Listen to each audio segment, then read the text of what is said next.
Okay friends, இன்னைக்கு நம்ம வீட்டில் பீஃப் பெப்பர் ஃப்ரை செஞ்சு பார்க்கலாம். வாங்க அது எப்படி செய்கிறது பார்க்கலாம். 1 kg பீஃப் எடுத்து நல்லா வாஷ் பண்ணி குக்கரில் போட்டு வச்சுருக்கேன். இப்போ அதில் நம்ம ஃபஸ்ட்டு கொஞ்சமாக ஒரு 1/2 ஸ்பூன் அளவு மஞ்சள் தூள் போட்டிருக்கேன். 1 ஸ்பூன் சால்ட் போட்டுக்கலாம்.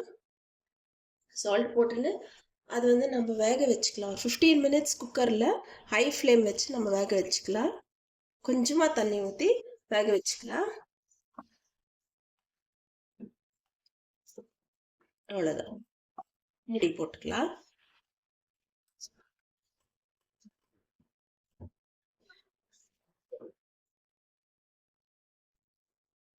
ஓகே ஃப்ரெண்ட்ஸ், நம்ம 15 மினிட்ஸ் நம்ம குக் பண்ணோம். மீட் நல்லா குக் ஆயிடுச்சு. ஆனால் அதில் இன்னும் கொஞ்சம் தண்ணி இருக்குது. அது அப்படியே நான் ஓப்பன் குக்கில் வச்சு நான் வேக வைக்கிறேன். அதுக்குள்ளேயும் நம்ம ஒரு மசாலா ரெடி பண்ணிக்கலாம். நம்ம பெப்பர் ஃப்ரைக்கு மசாலா ரெடி பண்ணிக்கலாம். நான் மிக்ஸி ஜாரில் 1 ஸ்பூன் பெப்பர் பவுடரு,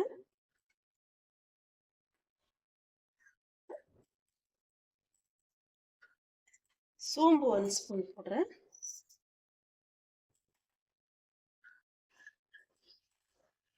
சீரகம் 1 ஸ்பூன், அப்புறம் எடுத்து வச்சிருக்க 4 பச்சை மிளகாய் போட்டுக்கலாம். கருவேப்பிலை ஒரு 2 ஸ்ட்ரிப் எடுத்து வச்சிருக்கேன். கொத்தமல்லி கொஞ்சம் போட்டுக்கலாம்.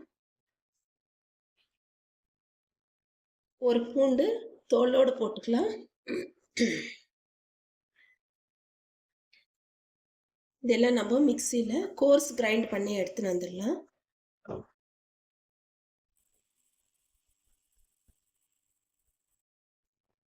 நம்ம கிரைண்ட் பண்ணிட்ட மசாலா இப்படி இருக்குன்னு கோர்ஸ் கிரைண்ட் பண்ணது.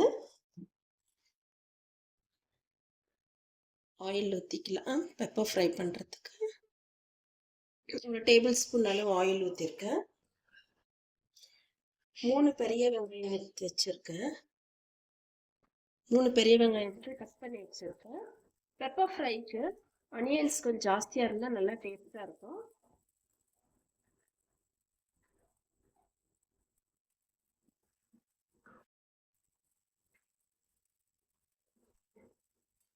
நல்லா ஆனியன்ஸ் நல்லா ஃப்ரை ஆகட்டும்.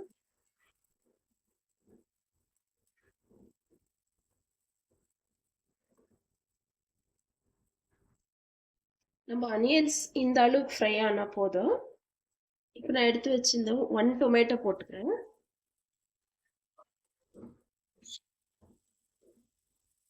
வதங்கட்டும். இந்த 1 டொமேட்டோ நல்லா வதங்கிட்டு இது போட்டு மிக்சியில் கிரைண்ட் பண்ணி வச்சு நல்லா போட்டுக்கலாம்.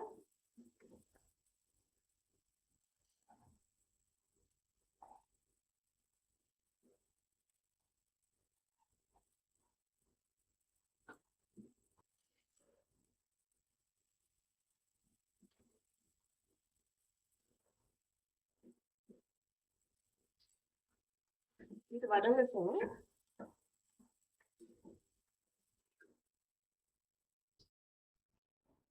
நம்மளுக்கு இப்போ போட்ட மசாலையில் வெங்காயம் தக்காளி எல்லாம் நல்லா வதங்கிடுச்சு.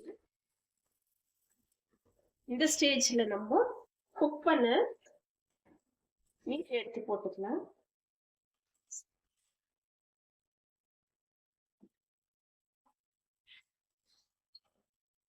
மீட் மட்டும் எடுத்து போட்டுக்கலாம். அதில் இருக்கிற தண்ணியெல்லாம் வேண்டாம். இந்த பெப்பர் ஃப்ரை ரொம்ப டேஸ்டாக இருக்கும்.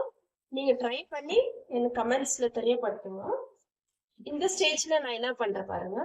இந்த மிக்ஸி ஜாரில் நம்ம தண்ணி மசாலா அரைச்சோம் இல்லைங்களா, அதில் கொஞ்சம் தண்ணி அரைச்சி ஊற்றி இப்போ இந்த ஊற்றுறேன். இது கூடவே நான் ஒரு 3 பொட்டேட்டோ கட் பண்ணி வச்சுருக்கேன், அதையும் போடுறேன்.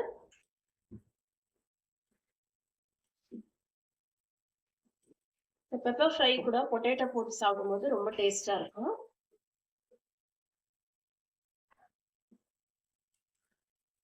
இந்த மசாலாலே இது குக் ஆகிடும்.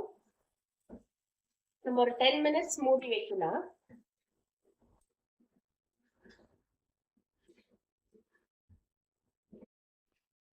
நம்ம பெப்பர் ஃப்ரை ரெடி ஆயிடுச்சா பார்க்கலாம். பொட்டேட்டோ மட்டும் தான் குக் ஆகணும்.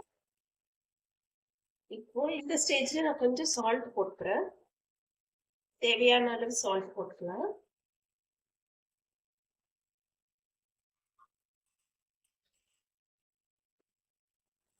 இன்னும் கொஞ்சம் இதில் இருக்கிற தண்ணி எல்லாம் நமக்கு குக் ஆகி வந்துட்டோம். இன்னும் 2 மினிட்ஸில் ரெடி ஆகிடும். பொட்டேட்டோ போடுறது வந்து ஆப்ஷனல் தான். பொட்டேட்டோ விருப்பம் இல்லாதவங்க ஸ்கிப் பண்ணிக்கலாம். வெறும் இதில் மீட்லேயே செஞ்சுக்கலாம். ரொம்ப டேஸ்டா இருக்கும். இது ஒன்ஸ் நீங்க இதே மாதிரி மசாலா ரெடி பண்ணி செஞ்சு சாப்பிட்டு பாருங்க, ரொம்ப டேஸ்டா இருக்கும்.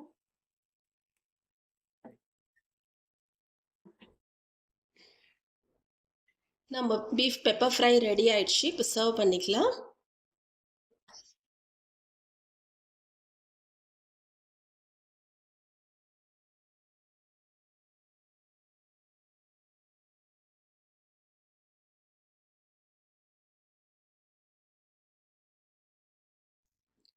இன்னைக்கு நம்ம வீட்டில் நான் ஒயிட் ரைஸ் ஆல்ரெடி செய்துட்டு இருந்தேன். ஒயிட் ரைஸ் சேர்த்துட்டு இருந்தேன். அப்புறம் சாம்பார், பீன்ஸு பொட்டேட்டோ போட்டு சாம்பார் செஞ்சேன். அது கூட ஒரு பீஃப் பெப்பர் ஃப்ரை செஞ்சு இப்போ சர்வ் பண்ணிக்கலாம். நம்ம பீஃப் பெப்பர் ஃப்ரை வந்து சப்பாத்தி, ரோட்டி, நான் கூட அதை வச்சு சாப்பிடும்போது ரொம்ப டேஸ்டா இருக்கும். இப்போ நான் ஒயிட் ரைஸ் கூட தான் சர்வ் பண்றேன்.